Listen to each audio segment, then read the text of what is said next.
Okay, today's topic is about the term late bloomer. Have you heard of the term late bloomer? I didn't know it was a thing. Honestly, that's how uncool I am or living under a rock I am. I didn't know it was a term. I honestly didn't know it was a term until I came across a YouTube video. Haha, pretty obvious. I'm a YouTube junkie. I think it was about maybe 2 months ago. I watched a guy saying that he was a late bloomer and he was in his 40s or something like that. And I thought it would be a fun topic, an interesting topic, a relatable topic to talk about while I'm driving home from work. Late bloomer for me, and this video, mind you, I just had it in the background. I wasn't listening to 1000%, but I got his message. And what the reason I want to talk about the term late bloomer is that I resonated with what this guy had to say. I'll put his link in the comment section down below if I can remember, if I can find his channel, because it was good, the parts that I heard, honestly. Anywho, late bloomer, it resonated with me because I just want you guys, you viewers, my OGs, my new viewers, my old viewers, my audience, my community, I want you guys to know who I am and who you're following. And yeah, I just want to be honest with you guys that I relate to what he said. And the story is that I find myself that I was late in different aspects in the the normal adult things you do. Because, and this is no hate on anyone, this is just life. My mom did what she could, and I love my mom, and I did what I did, no matter the consequences. I did what I did, and even if I were to go back in time, do it all with a clean slate, I would probably do the same mistakes again. I am half Filipino, for those that don't know that, and I grew up in a pretty strict household. I love my mother. This is no hate on her whatsoever. She did the best of her abilities. We grew up a little outside of the main town in Australia, so buses didn't come by every now and then. And even if they would, my mom probably wouldn't let us get on those buses anyway. So I was very blessed to have my older sister, my younger sister, and then my little brother came 10 years after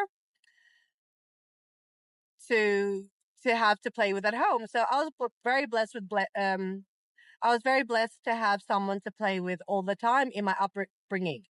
I honestly believe from the age to when I was born to when I was 12 maybe, that I was a normal kid. Like there was no late bloomer there in whatever sense. I was a normal kid. But then boom, high school came, right? High school came like a lightning strike, and I didn't know what to expect. I'm going to be very honest. I grew up in the 90s and I didn't know anything about high school, just the little things you saw on Nickelodeon, but nothing more than that. And I was just so shocked by how grown up it all was. I remember being this 12-year-old with my massive Billabong backpack. So I looked like a Galapagos turtle carrying my shock blue Billabong backpack that I was so proud of. And I had it hanging from, like, basically I was dragging my backpack on my back because it was so cool, just, it couldn't be so tight, your backpack. It just had to hang. And I got a real dose of reality going to high school because it's like, girl, you are no more playing Barbies, girl. You're in high school.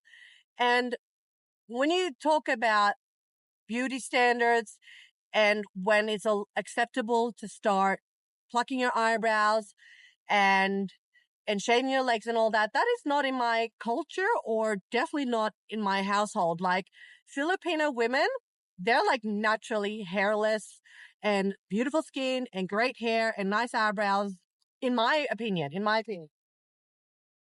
But I'm half Swedish. So bushy eyebrows, hairy ass legs. Okay. And I got such a shock when I started high school looking at all these girls' legs. I'm like, wow, they've got such nice, smooth, hairless legs.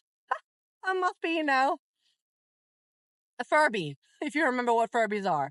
But I never thought of it more. I don't think I felt embarrassed, and no one ever called me out on saying that I had hairy legs. It's just that I noticed it, I observed it, and I wanted to have those smooth, hairless legs also.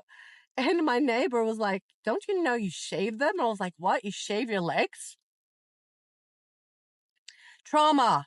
Trauma when I shaved my legs for the first time with that single blade, big razor blade and soap. And I cut my effing legs up, girl. That skinny bone you have, you know which bone I mean, right? You know which bone I mean. I cut that up and that soap ran onto that sore.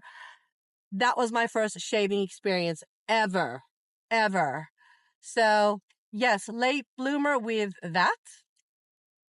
Then also, I'm going to talk about this in another FaceTime vlog, okay? I will. It's just that it's a bit messy now and I just feel like ventilating about it and getting my thoughts out, but I will do this again. So excuse the realness and the messiness. So high school, it's like, oh, boys, we kiss with our tongues. What? We kiss with our tongues, My first French kiss, it was so bad. It was like two tongues with 2 liters of saliva. I am disgusted by just saying that out loud. And he was the sweetest guy. He was the sweetest guy, don't get me wrong. But I remember starting high school, it's like, I didn't want a boyfriend. I just wanted to, experience high school. This is like when I was like 13, 12, 13, I didn't really understand that. The whole rebellion thing was very late for me. I didn't rebel when I was in primary school, but in high school, I remember wagging. I remember not wearing school uniform. I remember other things, cigarettes and booze.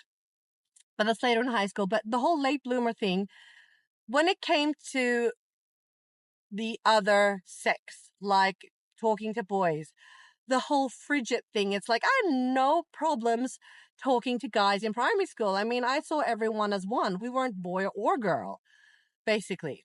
But in high school, it was something else. It was like a very defined line in between. And I remember the whole hooking up scene, I'm going to say it out loud. I lied about a few things about how experienced I was. I did. I don't feel shame for that. I've never been through high school before. I've never done this before. And you only live once, as we know. So you're only human. Anywho, I just have to explain this. We had to move several times because of reasons. And every time we did, I didn't notice it at the time, but it shows later in life that every time we moved, I missed out on sex education. I missed out on sex education on my first high school, on my second high school, on my third high school, on my fourth high school, and then back to the first high school. So I missed everything about sex education. I'm not ashamed of this because I can't control this. I had no idea what chlamydia was until I was 18. When you started learning about it when you were like 13, 14, 15 in high school, I had no idea what it was. Because life be lifing, moving, and the universe laughing at me, making me miss out on sex education every time we moved. What are the chances? So I didn't know anything about this. My goodness, my goodness. So yes, I didn't know about chlamydia until I was 18. I didn't know about so many things when it came to the sexual department. And I'm saying this out loud because I think it's important we talk about these things. We're only human, Okay, where was I getting at? The whole late blooming thing. About lying, about going in. Oh, Kristina, what did you do on the weekend? Yeah, I was drinking some goon on the weekend. And goon in Australia, it's wine. It's wine, okay? And when I was young, the popular alcohol was sweet white wine. Don't know what grape it was, but it was sweet wine.